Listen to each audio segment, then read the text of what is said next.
क्या सिल्वर नया गोल्ड बन गया है? सिल्वर का अगर आप चार्ट देखें तो पिछले आप इस चार्ट में नोटिस करेंगे कि एक अप चैनल ट्रेंड आया है जिसने मल्टीपल स्विंग मूव्स दिए थे। तो एक अप ट्रेंड चैनल में ये आ गया है। तो सिल्वर में आखिर हुआ क्या है?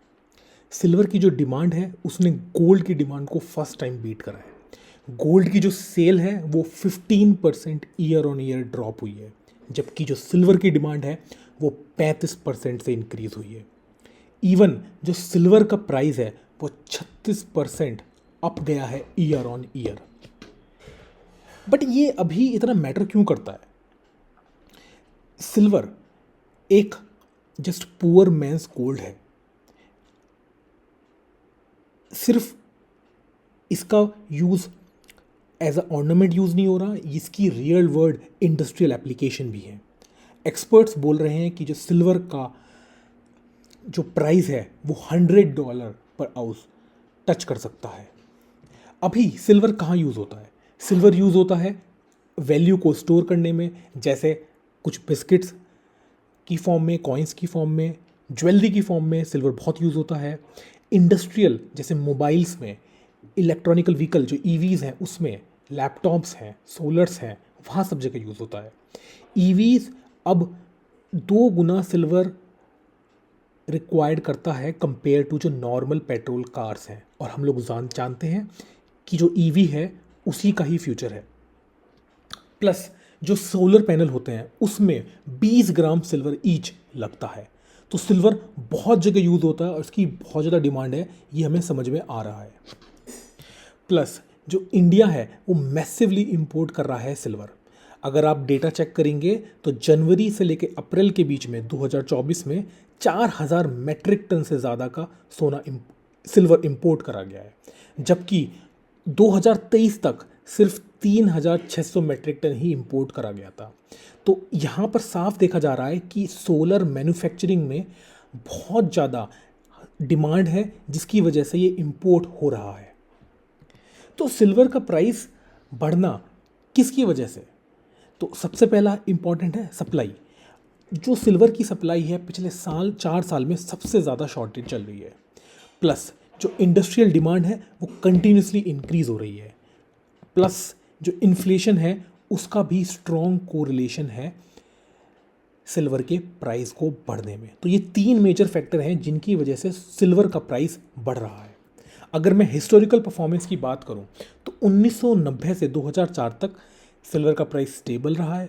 फिर 2004 से 2010 के बीच में 6 गुना 600% की रैली आई थी। 2010 से 2015 के बीच 70% का क्रैश हुआ था, और 2020 से 2025 तक 20% के कैगर के साथ सिल्वर मूव कर रहा है।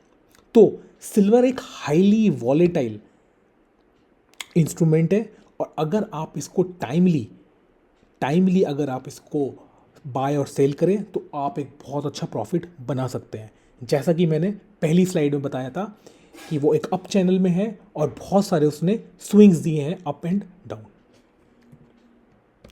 सिल्वर और अदर एसेट्स, तो सिल्वर और गोल्ड का एक पॉजिटिव कोरिलेशन देखा गया है, बट इसका एक वीक रिलेशन है इक्विटीज़ के साथ। इवन नेगेटिव होता है जब रिसेशन होता है।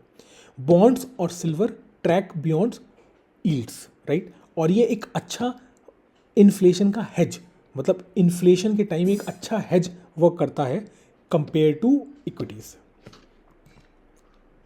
तो अभी ये सही टाइम क्यों है सिल्वर खरीदने का? सबसे पहला रीज़न है हिस्टोरिकली इसकी सप्लाई बहुत कम है। सेकंड, इसकी डिमांड बहुत बढ़ रही है क्योंकि ईवीज़ में, मिलिट्रीज़ में, सोलर में इसकी रिक्वायरमेंट बढ़ रही है। उसके बाद सेंट्रल बैंक्स जो हैं वो सिल्वर को कंसीडर कर रहे हैं। रशिया ने ऑलरेडी इसको कंसीडर कर लिया है। जियोपॉलिटिकल रिस्क बढ़ रहे हैं तो उसके लिए कुछ हेज ज़रूरी है जो कि सिल्वर प्रोवाइड करता है। और लास्ट, जो गोल्ड सिल्वर रेशियो होता है वो अब 80 प्लस जा चुका है। लॉन्ग टर्म एवरेज इसका 60 था, तो यहाँ पर ये बताता है कि गोल्ड अभी महंगा है और सिल्वर अभी सस्ता है। तो सिल्वर में पैसा डालना एक बेनिफिशियल टैक्टिक हो सकती है। अब ये समझते हैं कि कितने तरीके हैं सिल्वर को बाय करने के। तो जो ट्रेडिशनल तरीका है वो होता है कॉइन्स में, बार्स में, ज्वेलरी में, ये सब चीज़ पॉपुलर है। बट इनकी प्रॉब्लम क्या है? इनकी प्रॉब्लम है कि प्योरिटी का इशू आता है, राइट। हम इसको स्टोर कैसे करेंगे? स्टोर करने में भी कॉस्ट लगती है। आप लॉकर लेंगे, वहाँ रखेंगे तो उसकी कॉस्ट है, राइट, मेंटेन करना पड़ेगा। तो ये सब उसके कुछ डिसएडवांटेज हैं जो ट्रेडिशनल वे हैं सिल्वर को बाय करने के। आज की डेट में जो डिजिटल तरीका क्या है कि आप ETFs बाय कर लें या फिर आप स्टॉक्स जो कि सिल्वर से रिलेटेड है, लाइक हिंदुस्तान जिंक हो गया, NMDC हो गया, उनके में आप इन्वेस्ट करें ताकि आपको सिल्वर का एक्सपोजर मिल पाए। मेरे अकॉर्डिंग बेस्ट तरीका इन्वेस्ट करने का है सिल्वर ETF में। 2022 में ये लॉन्च हुआ था इंडिया में। लो इसकी एंट्री है, मतलब 100 रुपये से अंदर में आपको इसकी एक यूनिट मिल जाती है। 99.9% प्योरिटी है इसकी, और LMBA इसको अपने स्टोरेज में रखता है, तो इसका सिक्योरिटी का भी कोई इतना मेजर इशू नहीं है। और आप अगर टाइम नहीं करना जानते हैं कैसे कर सकते हैं, तो सिर्फ एक बहुत अच्छा तरीका है सिल्वर ETF में इन्वेस्ट करने का।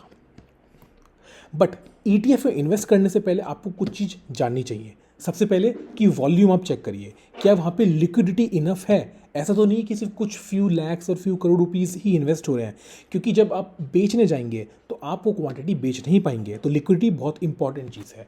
Second, expense ratio. तो जो भी ETF का, जो भी म्यूचुअल फंड है, जो भी ये कंपनी है जो आपको ये ETF प्रोवाइड कर रही है, वो कुछ चार्जेस आपसे लेती है जो कि 0.5% के अराउंड होता है। तो कुछ एक्सपेंस आपका वो कट करेगी, राइट। अगर आप 100 रुपीज़ सेल कर रहे हैं तो 0.5 अपने पास रखेगी, 99.5 आपको देगी, राइट। तो कुछ एक्सपेंस वहाँ पे इंक्लूड होगा, इट्स नॉट फ्री, राइट। आपको ट्रैक करना चाहिए कि जो इसकी NAV है और वो मार्केट प्राइस कैसा है, राइट। और आपको जनरली बिग प्लेयर के साथ ही जाना चाहिए, जैसे कि ICICI, निप्पॉन, HDFC, ताकि आप फ्रीली ETF में सिप्स और या ट्रेड कर सकें। तो मैं सिल्वर बुलिश क्यों हूँ? नंबर 1 रीज़न, इसकी स्ट्रॉन्ग डिमांड स्टोरी है। सेंट्रल बैंक का इस पर इंटरेस्ट आ रहा है। गोल्ड सिल्वर रेशो सिल्वर के फेवर में है। हाउस होल्ड की जो प्रेफरेंसेस हैं वो गोल्ड से सिल्वर की तरफ जा रही हैं, और इजी इन्वेस्टिंग अब पॉसिबल है 2022 से ETF के थ्रू। तो इसलिए मैं सिल्वर पे बहुत बुलिश हूँ। अब मेरे फाइनल वर्ड्स क्या हैं कि अगर आपको चांदी में चमक दिख रही है तो इस वीडियो को लाइक करिए, सब्सक्राइब करिए और अपने दोस्तों के साथ शेयर करिए। कमेंट सेक्शन में अपने थॉट्स मुझे बताइए। मिलते हैं अगली वीडियो में।